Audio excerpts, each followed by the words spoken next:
Hey guys, welcome back to my channel. Alright, let's get back into it.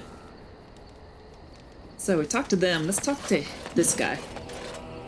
You're a hard woman to find. Where are my manners? The name is Levy Dryden. Did Duncan ever mention me? Levy of the coins? Levy the trader? Nope.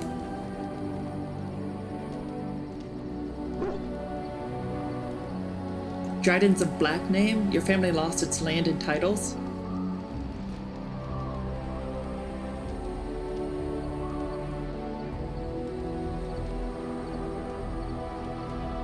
But Tan Kuzlin's daughter should be well aware that in politics things are seldom as they seem. Say what you will of my family, we are ardent Warden supporters and have been since the beginning. But here I am carrying on while you have a blight to stop. Don't want to waste your time. But you see, Duncan promised that together we'd look into something important for the Wardens. And for me. But poor Duncan's, well, no more. A tragedy it is, at that. But I know he would want his work carried on, his pledge fulfilled. How did you know Duncan? It's a bit of a tale, that is. But I'm the one who brought the Grey Wardens back to Ferelden. Well, I was one of the ones. There were a lot of us. Make us breath, I'm a bit nervous. Honoured to be here, really. Go ahead and tell your tale. After King Marek freed us from the Orlesians, the Grey Wardens begged the King's permission to come into Ferelden, some sort of internal business. Me and a mess of other Warden sympathisers spoke on behalf of your order. Tan Loghain was very much against letting Orlesian Wardens in the kingdom. But Marek, Andraste, bless him, was a fair-minded monarch and he let them in. Go on, I'm listening. So that's why I was there when the Wardens and their leader, Genevieve, presented herself to the King. The first Wardens in Ferelden in over a century. Proudest day of my life, that was. Duncan was a bit of a scamp back then. We were of an age and struck up a friendship. The King himself went with the Wardens on their mysterious business. When he returned, he rescinded King Ardland's decree, and the Wardens came back to Ferelden for good. Why were the Grey Wardens cast out by Arland? People say it's because the Wardens have become terribly unpopular. Just soaking up tires and not doing a bleeding thing for the kingdom. I say that's bollocks, as recent events have shown. Marek resigned the decree? Just like that? Marek was a bit of a visionary. A powerful mind, that one. In his travels with the Wardens, he must have seen how important their cause was, and been moved by it.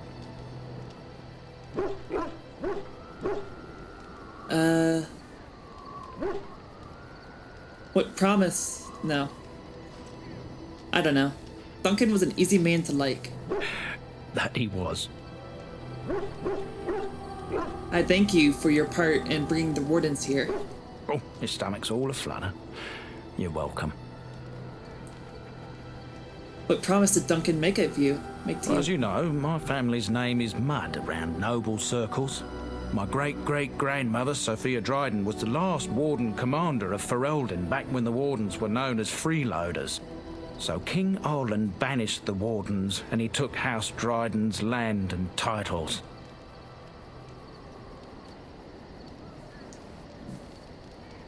That's a bit drastic, isn't it?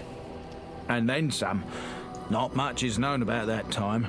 After King Arland died, there was a civil war, loads worse than this one. And our family was on the run, hunted by enemies, with nary a friend in the world. But Drydens are tough. We rebuilt, became merchants, and we never lost our pride.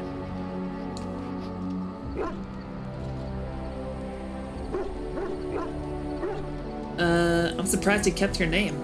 Our family's only crime was guarding the kingdom against the blight. We're not ashamed of that. So what favor did you ask of Duncan? I asked for the truth. My family reveres Sophia Dryden. We know she died at the old Grey Warden base, Soldier's Peak. We want evidence to clear her name. It won't restore our land or our titles, but it'll restore our honour. Couldn't you just go there by yourself? I've never heard of Soldier's Peak. Well, no one's been to Soldier's Peak since Arland's days. At least none that's come back. I spent years mapping the maze of tunnels to the peak, and I found the way a few years back. So I went to Duncan, I did, and I said that he could reclaim the old base and my family could have its honour.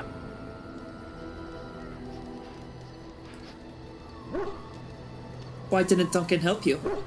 Darkspawn surfaced in southern Ferelden, and Duncan got plenty busy recruiting new wardens and meeting with good King Caelan. Duncan said he would help after the Battle of Ostagar. Said there might be useful things at the peak, but he never had the chance. What do you need from me? I can pick my way through the tunnels at the base of Soldier's Peak, but the place, well, they say it's haunted, and it'll be dangerous for certain. Will you think on it at least? How will reclaiming the peak help the Wardens? Soldier's Peak has strategic and symbolic importance. Duncan said that it would be worth it right there. He also hoped to recover lost Warden history and perhaps a few old relics. No one knows what's up there now. Your family's faith will be rewarded. I will help you. 1,000 blessings upon you, Warden. I'll mark down the location on your map. When you arrive, we'll pick our way through the tunnels together. Cool. So we get to have our own castle? That sounds pretty boss.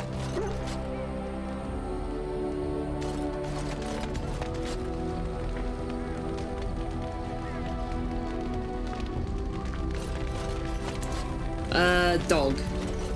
Orin. Oh, why, you little... What? Your furry friend here took offence at me getting near his food. He snapped at me, look.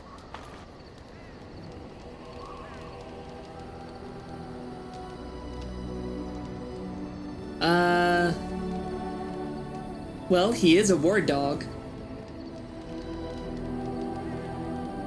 Good boy, teach that silly Alistair a lesson.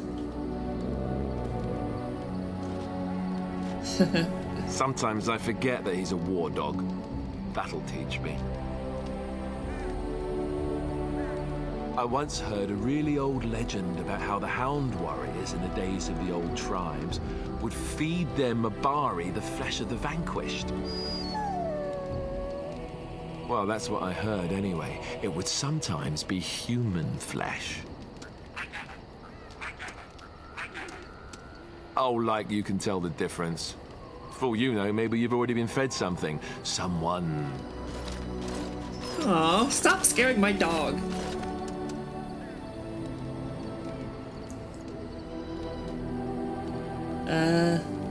I'd never feed you another human being. It's not cannibalism if he's eating it, you know.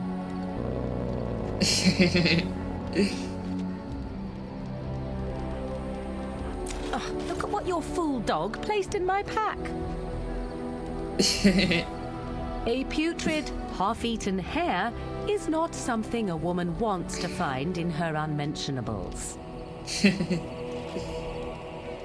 It's the thought that counts. He means well. The dirty mongrel can have this back. There. And tell him not to do it again. You heard the lady.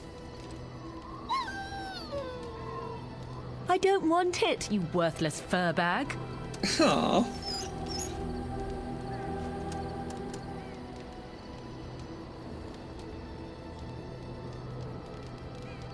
I think you're hurting his feelings. Oh, he's just trying to be manipulative, I can tell. I do it too.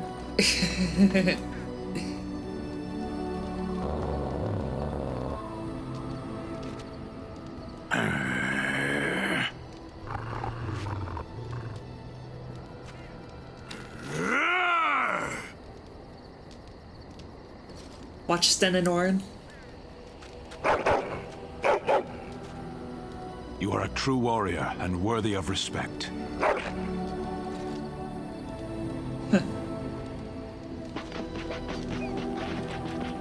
Trying to find a way through the earth, are we?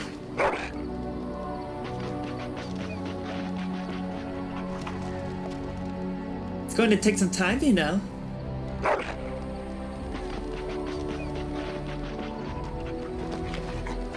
Well, good luck with that then.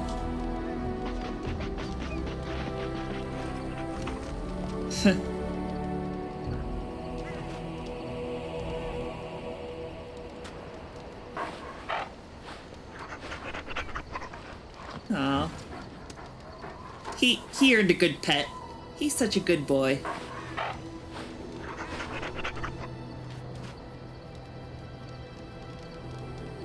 Let's leave him alone.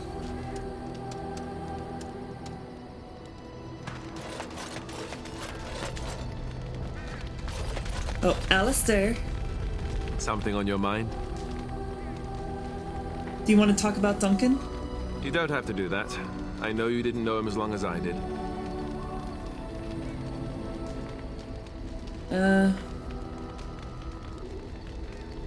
I just thought you might need to talk. I should have handled it better.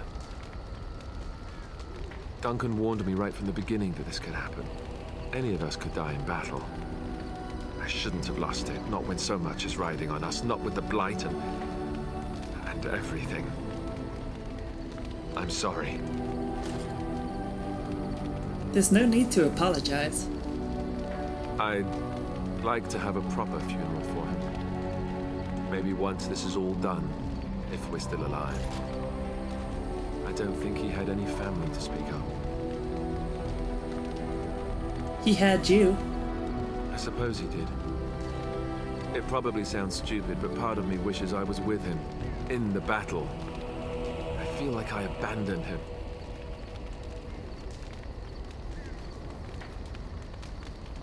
No, I understand completely. Of course. I'd be dead then, wouldn't I? It's not like that would make him happier. I think he came from High Ever, or so he said. Maybe I'll go up there sometime. See about putting up something in his honor. I don't know. Have you had someone close to you die? Not that I mean to pry, I'm just... My entire family was murdered just recently. Oh, of course. How stupid of me to forget. Here I am going on and on about Duncan, and you... I am so sorry. Thank you. It was good to talk about this with a friend. It means a lot to me. Maybe I'll go to High Ever with you when you go. I mean, I am a Kuzland after all. High Ever is owned by me. I'd like that. So would he, I think. Woohoo! Something on your mind? I have some questions. Of course. What can a Templar do exactly? Essentially, they're trained to fight. The Chantry would tell you that the Templars exist simply to defend. But don't let them fool you. They're an army. The other main purpose for a Templar is, of course, to hunt mages. To that end, we train in talents that drain mana and disrupt spells. So couldn't others learn these spells? Or these talents? Perhaps, but there usually isn't much of an opportunity. The Chantry keeps a close rein on its Templars. We are given lyrium to help develop our magical talents, you see. Which means we become addicted. And since the Chantry controls the lyrium trade with the dwarves, well, I'm sure you can put two and two together. That's horrible. I can't believe they would do that. Well, they do it, and they feel perfectly justified. You don't need lyrium in order to learn the Templar talents. Lyrium just makes Templars' talents more effective, or so I was told. Maybe it doesn't even do that. The Chantry usually doesn't let their Templars get away either, so they can spread their secrets. I'm a bit of an exception. Lucky me. Something on your mind? I have Of questions. Can you teach others to be a Templar? Sure, I could. I could even teach you, I suppose. Anyone who's been trained as a warrior. I guess if I'm going to give up Chantry secrets, I may as well go all the way. Send whoever you want trained to me in camp, and I'll see what I can do. Cool. Something on your mind? Of course. Tell me about the Grey Wardens. Such as they are. Where are the nearest Grey Wardens from here? That's a good question. There's plenty in Orlais, but who knows where they might be found. And the nearest Orlesian city is weeks away. If we go north and cross the sea, there's bound to be some in the Free Marches. Again, however, I just don't know where. I don't know anything about Grey Wardens in other lands. Is there headquarters somewhere? Here in Ferelden, there's our compound in Denerim at the palace, but that's it. Loghain will have control over that and be watching it, no doubt. Beyond that, the only place I know of is Weishaupt Fortress. That's the headquarters of all Grey Wardens in the Anderfelds, 1,000 miles from here. But I've no idea how to even contact them. So unless we try to get back to the compound in Denerim, I suppose the answer is no. There's nowhere for us to go. So what happens now that there's just two of us? I imagine that eventually the Grey Wardens outside of Ferelden will wonder what's happened. Why there's no contact from Duncan or someone. They'll send someone eventually. Though who knows what Loghain's people in Denerim will tell them. Maybe they won't send anyone. We could try to contact them.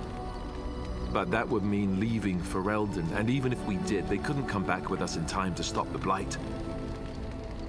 So that means whatever happens, it's up to us. Well, that's just great. What? Will we need to start rebuilding the Order? I mean, eventually we would have to use the joining to make more Grey Wardens, right? But I don't know how to do the joining, or what's involved. I know it involves lyrium and some other magic, and that it's really difficult to prepare, but that's it. Unless we can find out more about the joining, I guess we better get used to the idea that there might only be two of us for now. Until more come from elsewhere. What would happen if we just left? Just left? You mean just left Ferelden? I don't know. If there's an archdemon, however, we're supposed to be the only ones who can defeat it. And that means the Blight would grow unchecked. Eventually, other Grey Wardens in Orlais and other lands would hear about it, and they would come to fight it, but they wouldn't come in time to save Ferelden. There's no way. I'm not going anywhere. I have no more questions. About the Grey Wardens, anyhow. Fair enough. Something on your mind? Of course. Still got some more questions. So how did you become a Grey Warden? Same way you did. You drink some blood, you choke on it, and pass out. You haven't forgotten already, have you? Haha, very funny. I do my best. What can I say?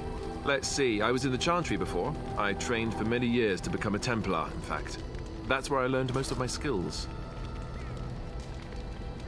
You don't seem like the religious sort.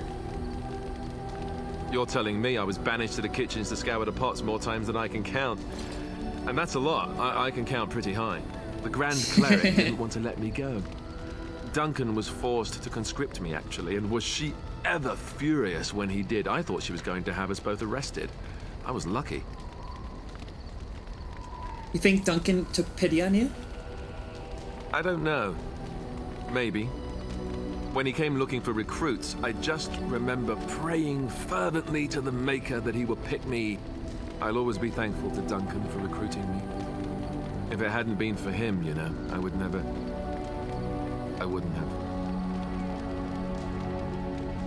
I'm sorry.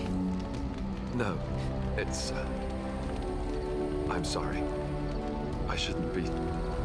It's fine. He died a hero. They all did. Come on, let's go. I think I'm done talking. Something on your mind? I have more questions. Of course. So you said this Arl Eamon raised you? Oh, did I say that? I meant that dogs raised me. Giant slobbering dogs from the Anderfells. A whole pack of them, in fact. I thought you were raised by the Chantry. Oh, there you go, listening to me again. You'd think you'd have gotten past that already. I ended up in the Chantry, sure, but I didn't start there. Let's see, how do I explain this? I'm a bastard. And before you make any smart comments, I mean the fatherless kind. My mother was a serving girl in Redcliffe Castle who died when I was very young. Arl Eamon wasn't my father, but he took me in anyhow and put a roof over my head. He was good to me, and he didn't have to be. I respect the man, and I don't blame him anymore for sending me off to the Chantry once I was old enough. Why did he send you off to the Chantry? Arleman eventually married a young woman from Orlais, which caused all sorts of problems between him and the king because it was so soon after the war. But he loved her. Anyhow, then you, Arlessa, resented the rumors which pegged me as his bastard. They weren't true, but of course they existed. The Arl didn't care, but she did. So off I was packed to the nearest monastery at age 10, just as well. The Arlessa made sure the castle wasn't a home to me by that point. She despised me.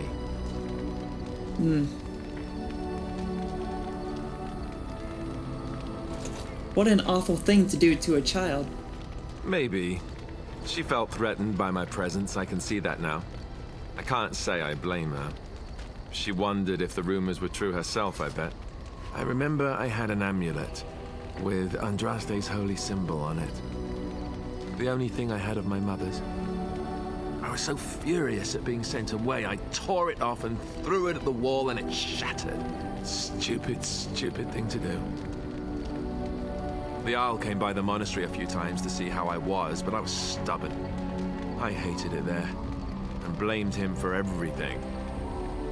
And eventually, he just stopped coming.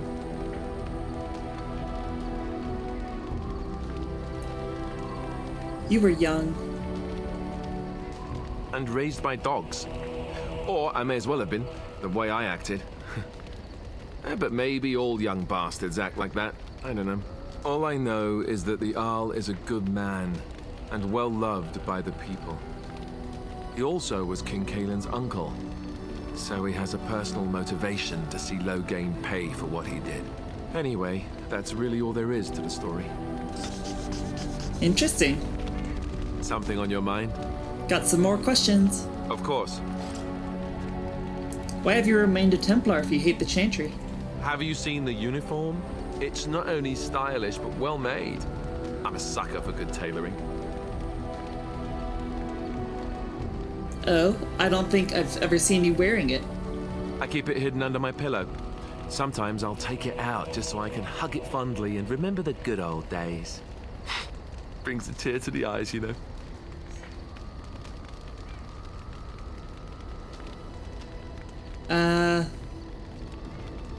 And what's the real reason? You don't really want to know about my being a Templar, do you? It's really quite boring. I do really want to know, yes.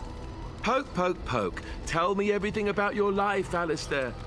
All right, if you insist. It's not like we have anything better to do, right? The truth of the matter is that I did hate going to the monastery. The initiates from poor families thought I put on airs, while the noble ones called me a bastard and ignored me.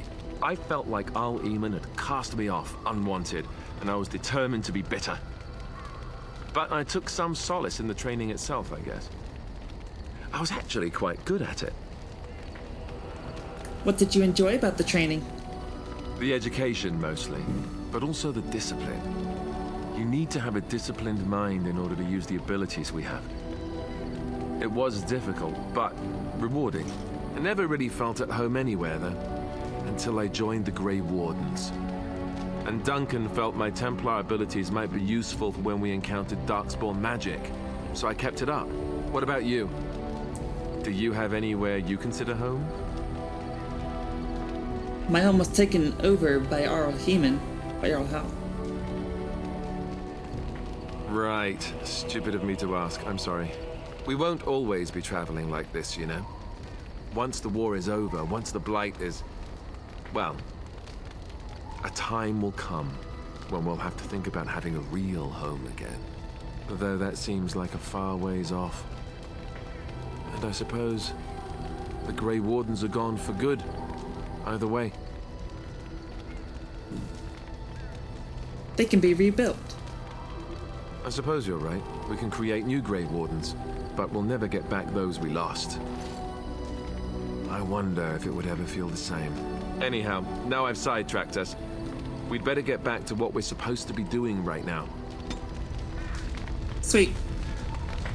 Something on your mind? Still not done. Of course. If you were raised in the Chantry, have you never... Never what? Had a good pair of shoes? You know what I mean. I'm not sure I do. Have I never seen a basilisk? Ate jellied ham? Have I never licked a lamppost in winter? Sex. Oh, so that's what we're talking about. I admit I've never had a woman just come out and ask me like this, that's for sure. I, myself, never had the pleasure. Not that I haven't thought about it, of course. But, you know. You never had the opportunity? Well, living in the Chantry is not exactly a life for rambunctious boys. They taught me to be a gentleman, especially in the presence of beautiful women such as yourself.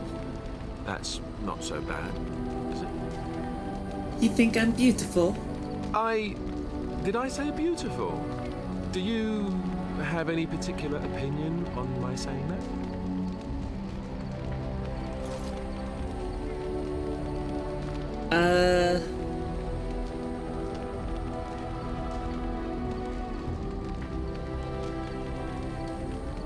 I'd rather you didn't, cause I'm gonna go romance Liliana.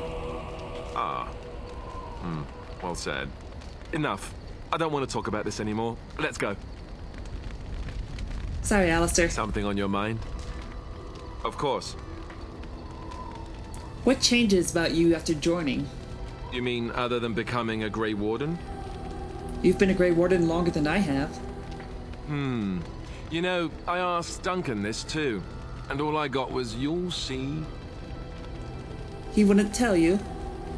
Oh, it's not that Duncan wants to keep it a secret. It's just that the Grey Wardens don't discuss it much. I gather it's not a pleasant topic. The first change I noticed was an increase in appetite. I used to get up in the middle of the night and raid the castle larder. I thought I was starving. I'd slurp down every dinner like it was my last. My face all covered in gravy. When I'd look up, the other Grey Wardens would stare, then laugh themselves to tears.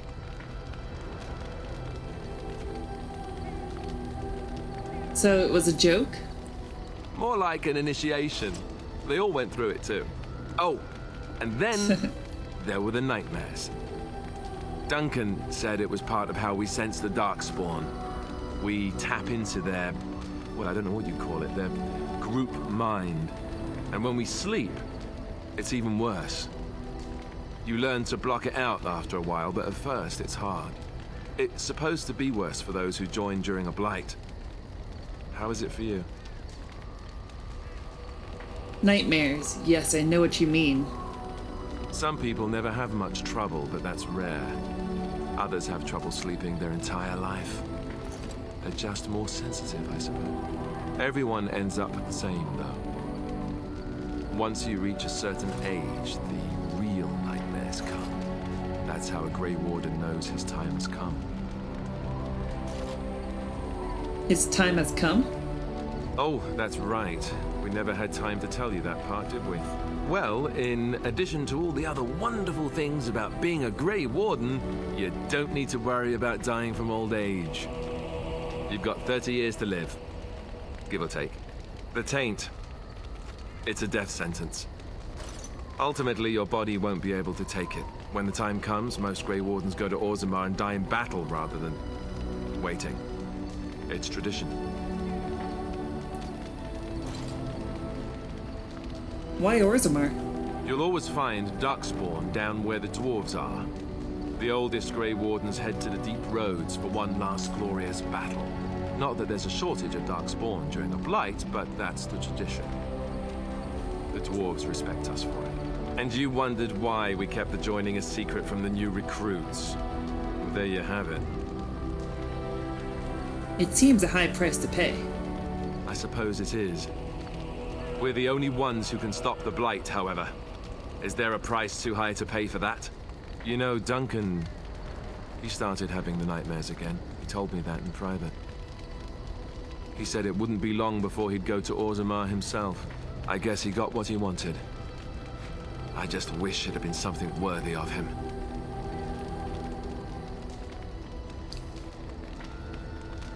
You will be remembered, Alistair, as will the others. I know. Ending the blight should make this all worthwhile, right? Something on your mind? Anything left? Of course. What was it like to be a Grey Warden with all the others? I didn't know them for very long. But I guess it was longer than you. You never met them all, did you? They were quite a group. Actually, they felt like an extended family since we were all cut off from our former lives. We also laughed more than you'd think. There was this one time...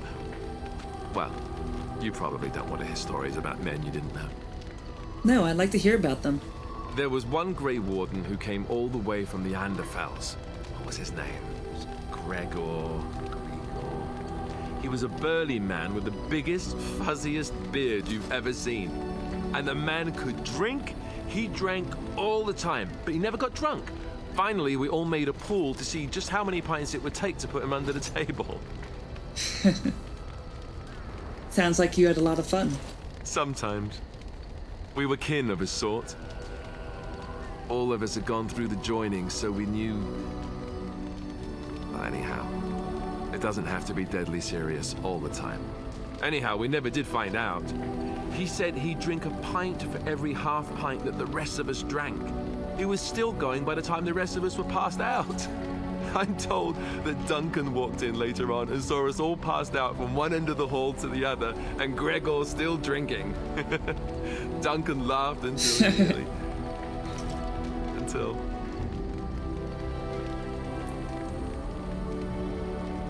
I'm sorry, this must be hard for you. Yes, I suppose so.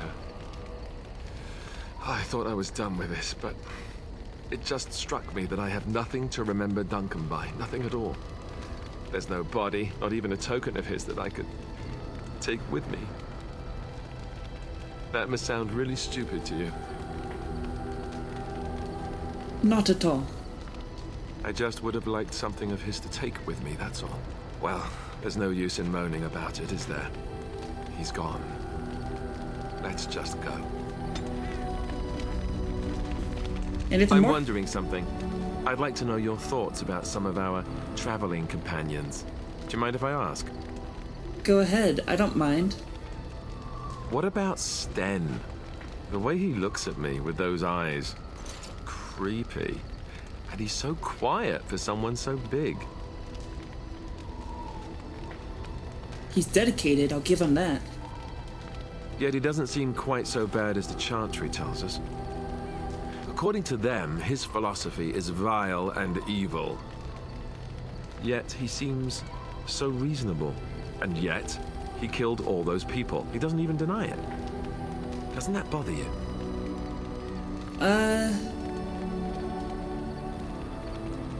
He seems to regret what he did. I'm not so sure that his regret means the same as it would for us. The Kunari sense of honor is a bit hard to grasp. For me, anyway. What about Liliana? Is she crazy? Or do you really believe in her vision? I believe that she believes in her vision. That's one way to put it. I don't know what to make of her. If you look at her when she doesn't see you, she just looks so sad. I almost feel guilty taking her away from her life.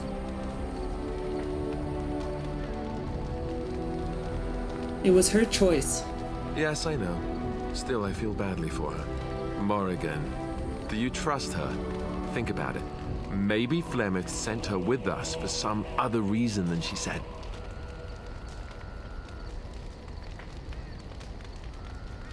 You really don't like each other, do you? Well, aside from the fact that she's a complete and utter bitch, no, I don't like her at all. Why, do you? I don't have to like her, she's useful. That's the most sensible thing I've heard out of you yet. Just remember that she's dangerous too, and evil, and mean. Enough. I think my curiosity is sated. Let's get back to it, shall we?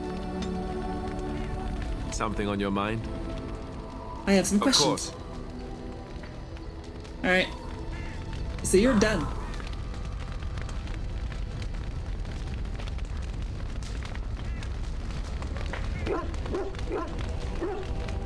Liliana, let's talk to you, girl. I have I ever told you I really like the way you wear your hair? My hair? Thank you. It's very nice and it suits you. Simple. Not like the elaborate hairstyles we wore in Orlais. They involved flowers, ribbons, jewels. One year, feathers were all the rage, and Lady Elise decided she needed to outdo everyone else and actually wore live songbirds in her voluminous hair. The chirping was quite charming for a while, but you must realize, terrified little birdies often have loose bowels.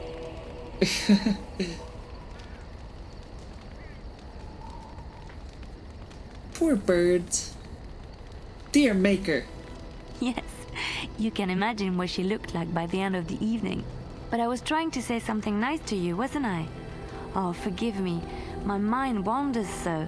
It's just that I feel so comfortable talking to you, like I could say anything and you wouldn't judge me. And I actually do like the way you ramble.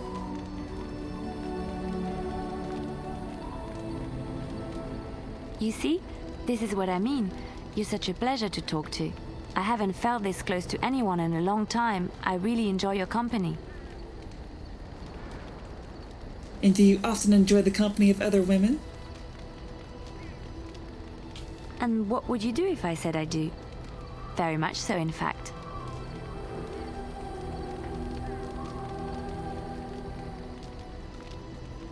I think I might giggle, maybe look coy. Huh? You must do that then. Perhaps later when I'm not prepared for it. Surprise me. Come then, let's get going. If I recall correctly, you have some important earth-shattering business to attend to. Yes. The stars are out. There's still beauty to be found in this world. It comforts me to know that the stars will remain untouched by the blight. That whatever happens down here, they will shine eternally. Their light undimmed. There is a story about that cluster of stars over there. Do you know it? Elindra and Her Soldier? Tell me the story. A long time ago, there lived a fair maiden called Elindra. She had many suitors, but spurned them all, for she did not love them. One day, Elindra was sitting by her window in her father's castle, singing and dreaming, when her lovely voice caught the attention of a young soldier. Entranced by her song, the soldier drew near to Elindra's window. As their eyes met, he fell in love with her, and she with him. When Elindra told her father about the man she had chosen, he was furious, for Elindra was high-born, but her love nothing more than a common soldier. To keep them apart, he had Elindra imprisoned in the highest tower of his castle, and sent her soldier to the wars. Alas, not a month had passed before news of the soldier's death reached Elindra. Alone in her tower, Elindra wept for her love and beseeched the gods to deliver her from this cruel world. So earnest was her plea that the gods themselves were moved. They gathered Elindra into their arms and lifted her high into the heavens, where she became a star. The gods also raised up the soul of Elindra's soldier love, and there he dwells, across the horizon from her. The band of stars between them is a river of Elindra's tears, cried for her lost love. They say that when Elindra has cried enough, she will be able to cross the river to be reunited with her soldier. Huh. That's a beautiful story. This story is one of my favorites. A tale of a love so great and so enduring that it defies death and moves the gods to action. Sometimes I ask myself, does such a love exist? Can it exist?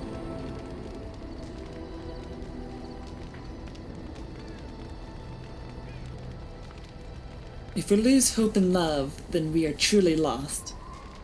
I never expected you to say that. It is a pleasant surprise.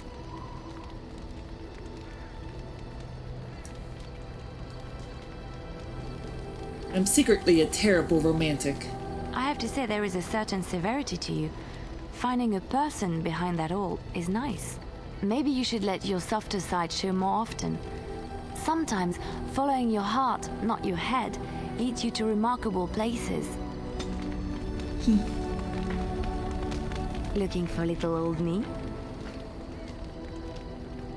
I'd like to talk to you about something. Yes? What's on your mind? This vision of yours. I knew this would come up sooner or later. I don't know how to explain, but I had a dream. In it, there was an impenetrable darkness. It was so dense, so real. And there was a noise, a terrible, ungodly noise. I stood on a peak and watched as the darkness consumed everything.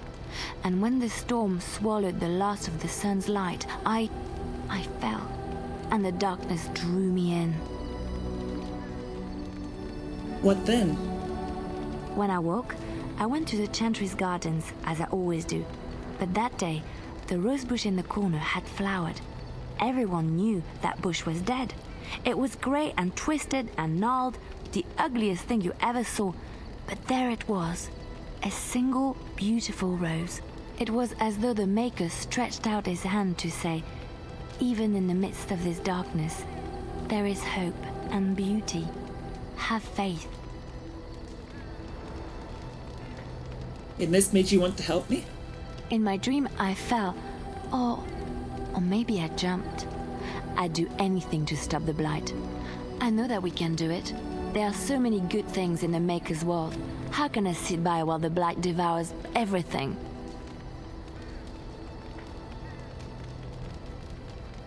I suppose I couldn't sit by either. That is why you're a Grey Warden. Come, there's a blight to stop. I enjoy the nights at camp.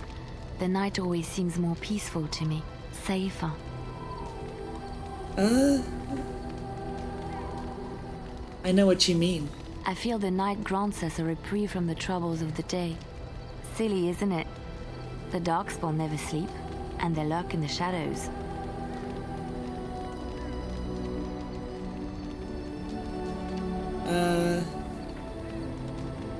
It's not silly to seek moments to lay down your burdens. I enjoy those nights when we stand guard together, talking to pass the time in those small hours. Well, I talk and you listen mostly. Sometimes I succumb and fall asleep and wake to find you still watchful. And I know you're watching out for me.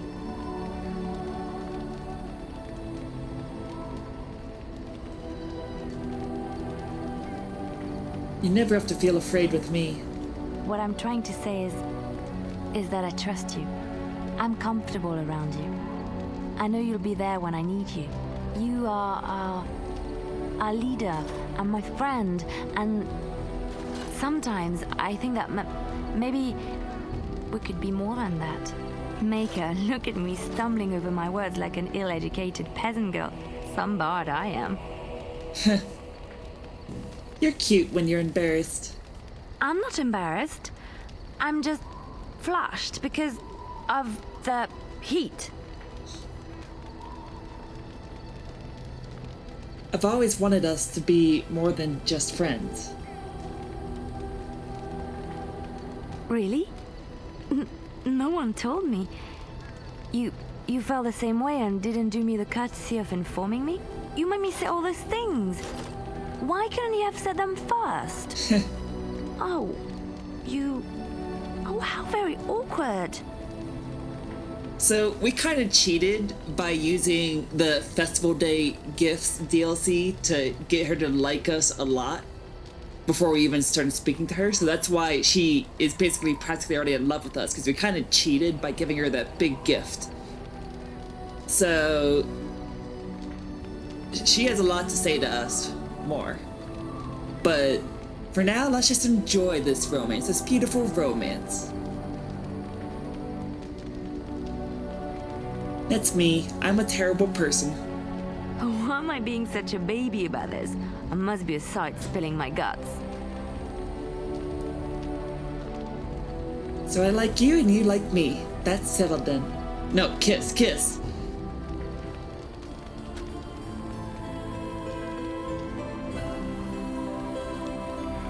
Ooh. Well, that settles it then. Sweet. Oh man. Liliana, you're so cute. I love you, Liliana. I'm here for you.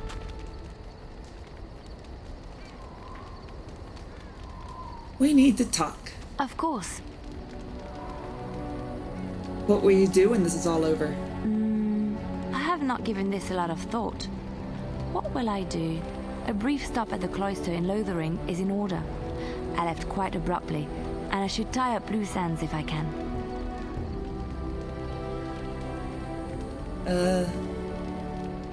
That sounds reasonable. I'll not stay in Lothering for long. My time in the cloister was a time of healing, but I am ready to face the world again.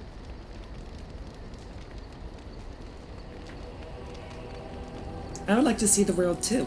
There's so much out there. Adventures to be had and stories to be told. I want to be part of it all. I might need some company. And you're not too irritating. You're welcome to come along if you like. I would love to. It is settled then. You and I wandering the world, seeking our fortunes. I can't wait. I'm here for you. We need to talk. Of course. What would someone like you be doing in the Lothering's Chantry? What is meant by someone like me?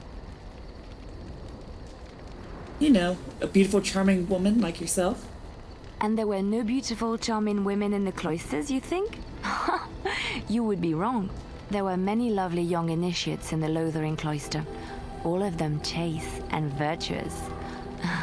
It added to their mystique, because then they were forbidden, and forbidden fruit is the sweeter, no? What about your fruit? Is it forbidden?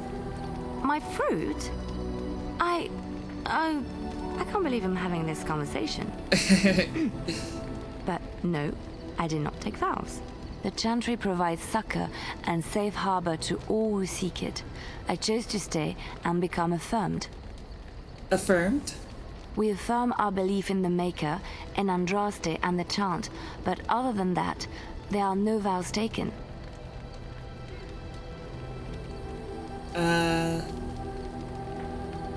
What did you do before that? I was a traveling minstrel in Orlais. Tales and songs were my life.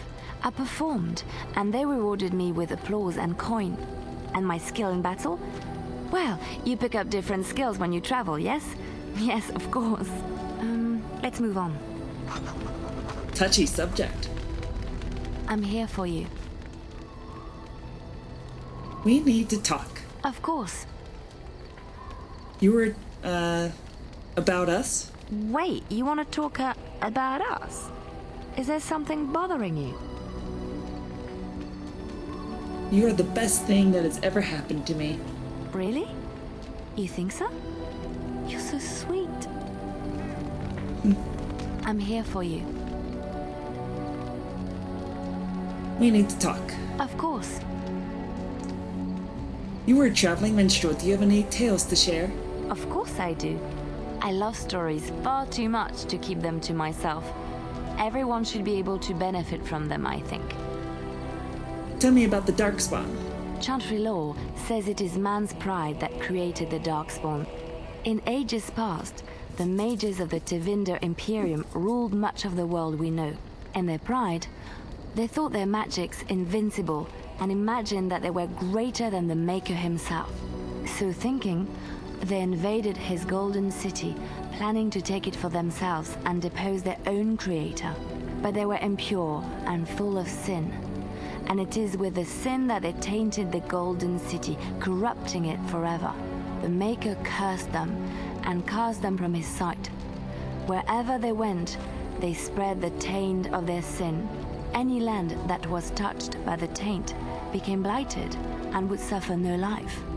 Instead, the Darkspawn arose to torment us and remind us of our hubris. Know any stories from Orlais? Of course, Orlesians enjoy telling stories. I shall tell you my favorite tale of Aveline, the Knight of Orlais. That sounds interesting. A long time ago, a girl child was born to a farmer. He had hoped for a son, not a daughter, and so he told his wife to abandon the child in the woods. Before the cold could claim her, the baby was found by a tribe of Dalish elves who took pity on the poor mewling thing and raised her as their own. Aveline, for that is what they called her, grew strong and quick and clever under the guidance of the elves. She learned to wield the sword as well as any man, could kill a deer with an arrow at 100 paces, and was as graceful on the back of a horse as she was on foot. Continue, please. Avelin's Dalish guardians saw that she could easily best any Orlesian chevalier in battle, and wanted to show the cruel humans the child they had left to die. They bestowed upon her a fine horse and armor, and sent her to prove herself to her people in the grand tourney. Now in those days, no woman was allowed to take up arms, let alone compete in the grand tourney, but Aveline kept her helmet on and was not discovered. Did she win the tourney? Aveline won many events and gained the approval of the adoring crowd.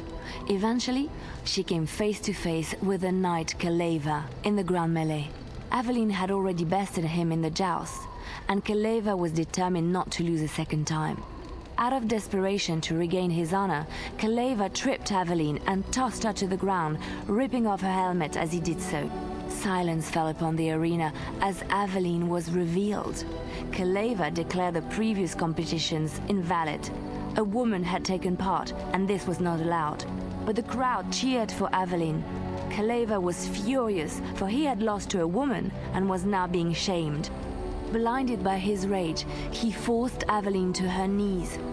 "Know your place, woman," cried he, and slit her throat. That's terrible. That is very terrible. The son of the king, Prince Freyan, was present. He recognized Aveline's skill and bravery and began to see the injustice done to the women in his land. When he was made king, he rewrote the laws of Orlais so that women could also become chevalier. He honored Aveline and knighted her after her death. And to this day, any female who is knighted reveres Aveline the Brave, for she is the patron of all women chevalier. Do you know any Warden legends? I know one, told to me by my mother a long time ago. It always chilled me to the bone. Maybe you have heard of Flemeth? Flemeth? Morgan's mother was called Flemeth. Are you sure? Was she the Flemeth of legend? Flemeth, the devourer of men? Flemeth, mother of witches? Flemeth, demon-touched, who dwells in the mists?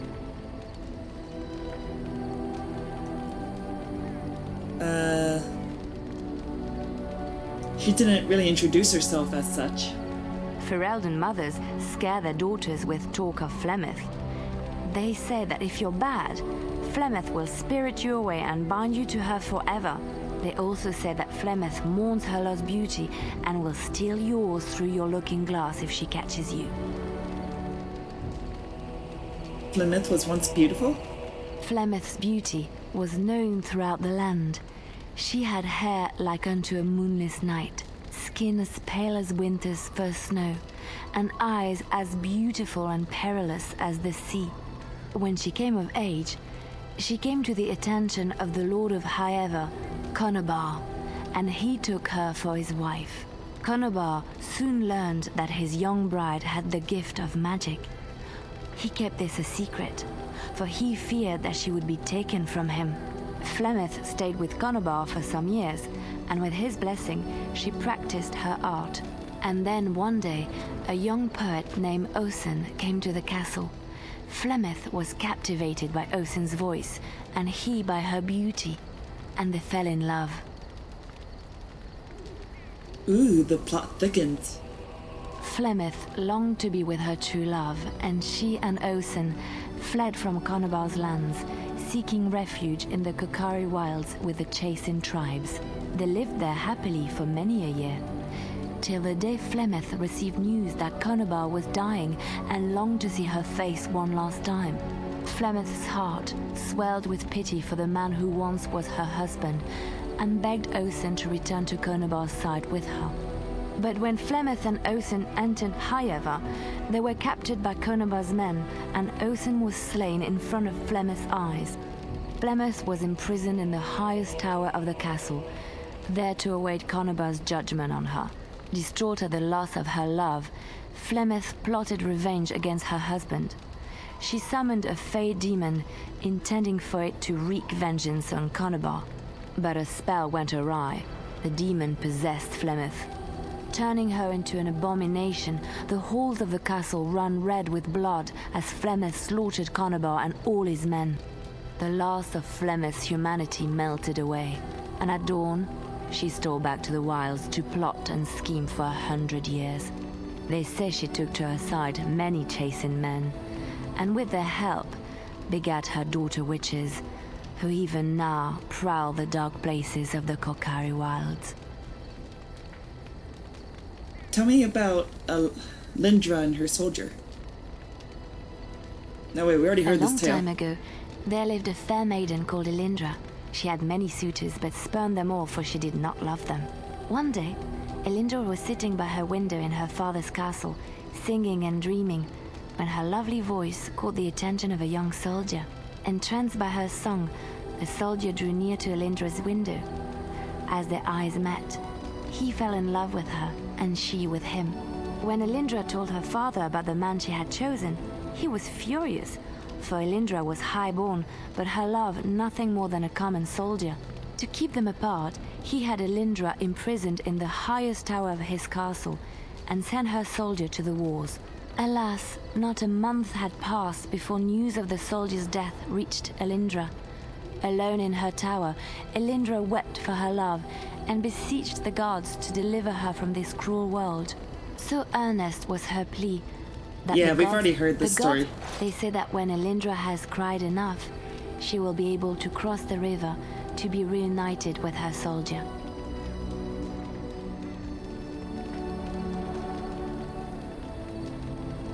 All right, it is my job to spin yarns after all.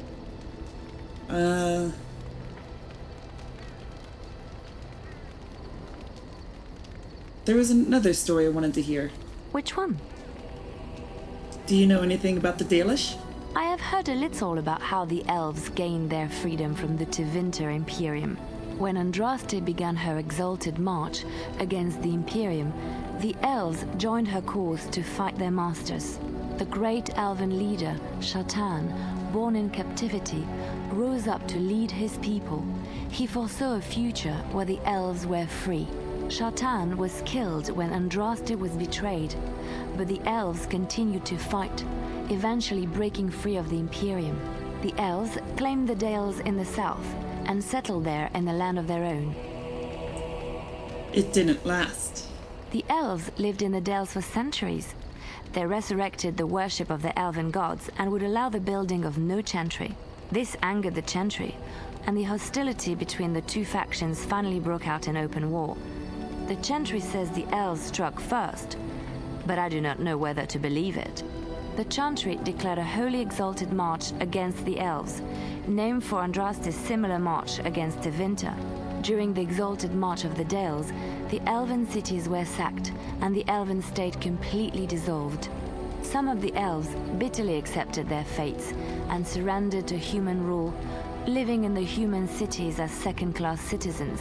But others, still fiercely proud of their heritage, refused to bow to the humans, and instead became homeless wanderers. They were the elves of the Dales, the Dalish. What do you know about Andraste? Andraste was the Maker's chosen. The Maker had long since abandoned the world when the sound of her singing turned his ear. Beauty, grace, and wisdom enraptured him, and he offered to take her from this flawed world to become his divine bride. But Andraste had an earthly husband and would not forsake him. Instead, she beseeched the Maker to return to his people once more. So earnest was her plea that the Maker was moved, and promised that he would create a paradise on earth if all abandoned their false gods and turned once more to him. And this is why Andraste began her exalted march on the idolaters of the Tevinter Imperium. The Maker granted her his powers with which to smite her enemies. Andraste brought the Imperium to its knees, and her victories converted many to the worship of the Maker. How did Andraste die? Alas, it was the frailties of men that betrayed and killed Andraste. Her earthly husband, Mafarath, a chieftain of the Alamari tribes himself, grew jealous as his wife's popularity and influence overshadowed his own.